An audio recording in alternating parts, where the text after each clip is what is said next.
La grande trahison des Kémites envers le professeur Cheikh Anta Diop ainsi que Théophile Obenga. Je réitère, la grande trahison des Kémites envers le professeur Cheikh Anta Diop ainsi que Théophile Obenga.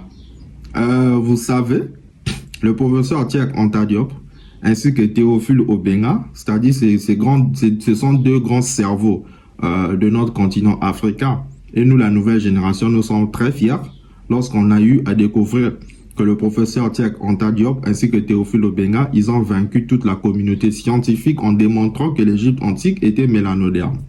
Et nous sommes très fiers de cela. Mais les choses ne se limitent pas là-dessus. Moi, ça m'a fait très mal de voir un frère kémite, un aîné, qui vient sur les réseaux sociaux et affirmer les déclarations qui sont fausses. Tout ça par la haine qu'il a envers la Torah ou encore la Bible.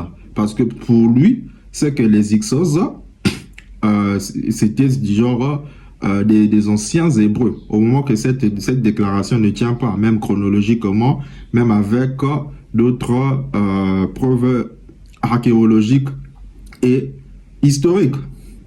Donc, sur cette vidéo, je vais vous démontrer comment ce frère, c'est-à-dire cet aîné, pour son respect, je ne vais pas citer son nom, il est venu raconter des bêtises sur les réseaux sociaux. Et la vidéo circule partout, depuis un moment sur YouTube, partout.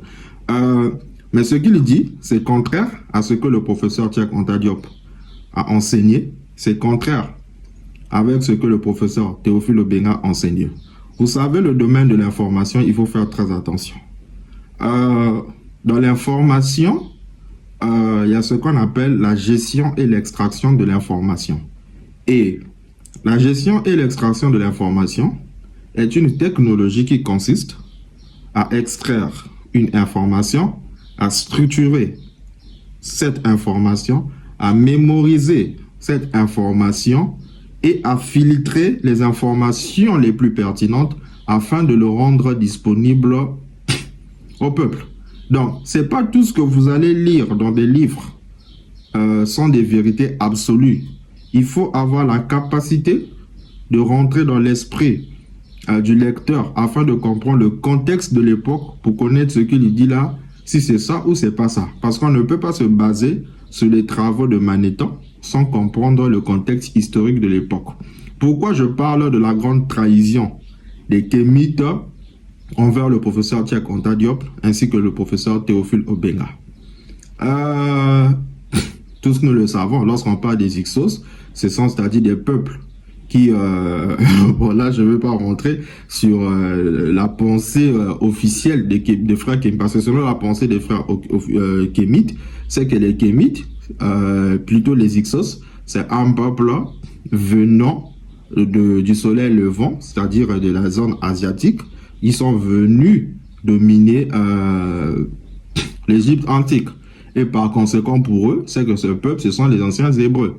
Que ça soit dans la Torah, on n'a jamais mentionné nulle part que les Hébreux ont dominé les anciens Égyptiens. Pourquoi? Parce que les gens, ils se sont simplement basés sur des déclarations de Manéthon ainsi que de Flavius Joseph, que je vais vous démontrer peut-être en 3 vidéos, vous allez comprendre que ça ne tient pas. Et que c'est même une trahison contre les enseignements du professeur Cheikh Anta Diop et Théophile Obenga. Dans l'antériorité des civilisations nègres, à la page 211, le professeur Cheikh Anta Diop dit « Les Hyksos n'étaient pas des envahisseurs asiatiques, mais des Africains du Soudan ou de Nubie. » Ça, c'est d'après antériorité des civilisations nègres.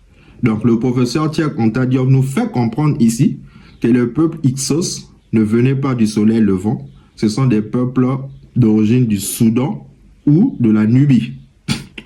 Dans Nation nègre et culture, tome 2, page 95, le professeur Cheikh Anta Diop dit Hyksos égale Eka Kassout, chef des pays du Sud, entre parenthèses, couche Nubie, nom des pays étrangers.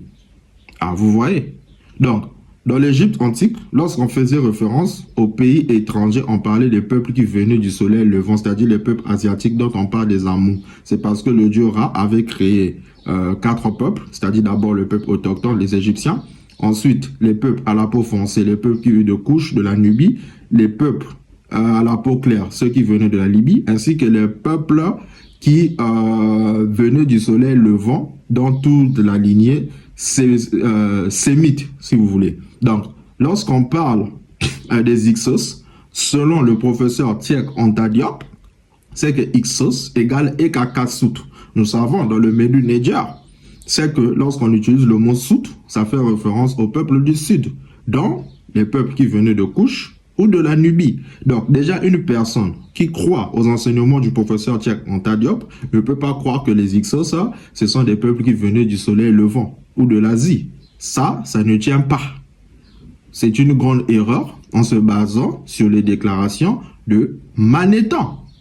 Et même le professeur Théophile Obenga, il est contre cet enseignement de Manéthon. Je reviendrai sur la déclaration du professeur Théophile Obenga tout à l'heure. Je vais vous faire un rappel chronologique des événements passés, de ce qui s'est passé.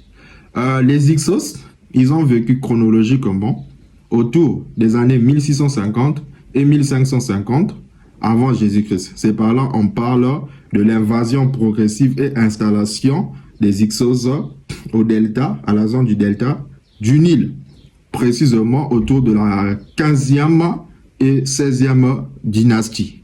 Et l'expulsion des peuples Hyksos s'est déroulée en 1550 avant Jésus-Christ sous le pharaon Ahmosis Ier, qui est le pharaon qui est le fondateur de la 17e dynastie.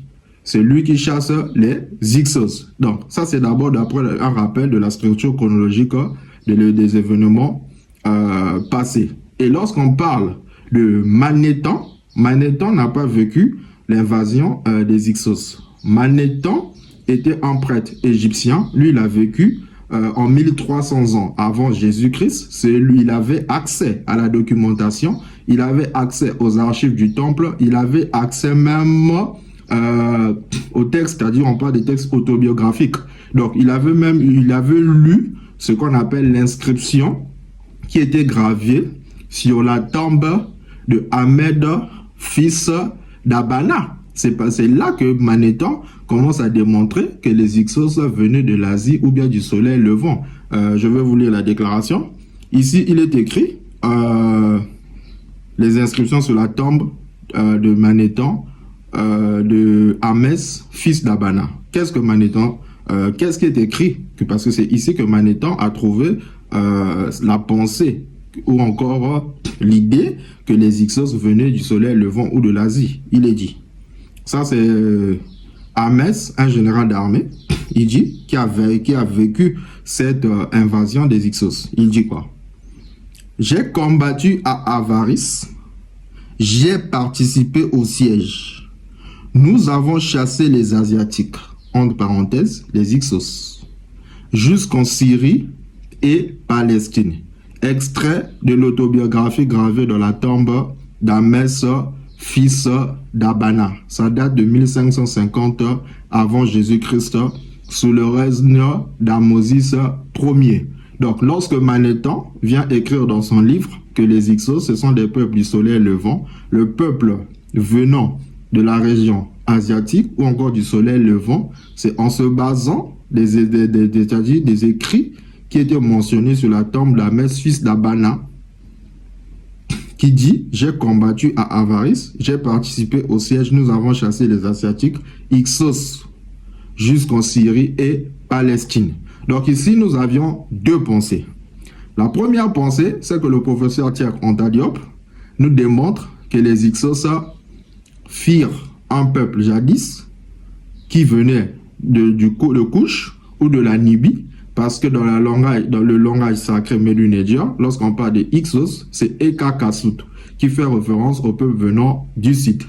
Et dans Antériorité des civilisations nègres, il est dit clairement, ouvertement, que les Hyksos n'étaient pas des envahisseurs asiatiques, mais des Africains du Soudan ou de Nubie. Page 211. et Nation Nègre et Culture, page 95, il dit Ixos égale EKK7, chef des pays du Sud, non des pays étrangers. Donc, selon le professeur Tiek Anta Diop, c'est que les Ixos ne pouvaient pas venir du soleil levant ou encore de l'Asie. Sur cette vidéo, j'aimerais d'abord que vous puissiez comprendre ça. Dans la prochaine vidéo, je vais rentrer dans les déclarations du professeur du professeur Théophile Obenga, et je vais vous démontrer que les Ixos ne peuvent pas être des anciens hébreux. Merci.